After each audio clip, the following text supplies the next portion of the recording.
यहाँलाई हार्दिक नमस्कार।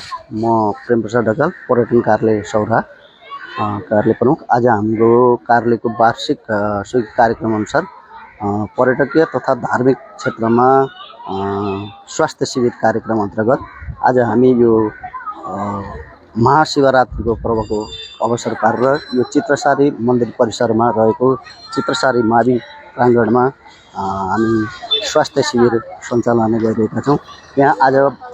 यहाँ मन्दिरमा आउनुहुने भक्तजनहरूलाई उपचारमा सहयोग पुग्योस् भन्ने उद्देश्यले यो कार्यक्रम आयोजना गरिएको र यो कार्यक्रमको प्राविधिक सहयोग बकुलर रत्नगर हस्पिटलको डाक्टर साहबहरू, विशेष त हाम्रो नारायण ढुङ्गाना सर लगायतले यहाँ यसको समन्वय गरिदिनु भएको छ।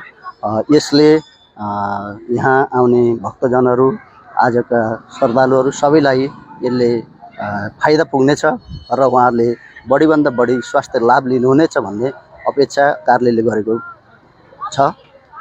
औषधिहरू फ्री छ, सबै यहाँ हामीले व्यवस्था गरेका छौँ।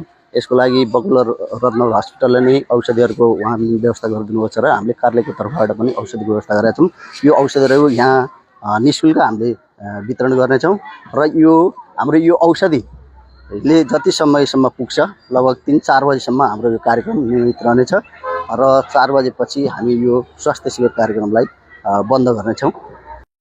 आजको यसबाट नाक कान घाँटी, अर्थो हाड जोर्नी र फिजिसियन सम्बन्धी उपचारहरू आजको यो शिविरबाट हाम्रा भक्तजनहरूले हस्त। धन्यवाद।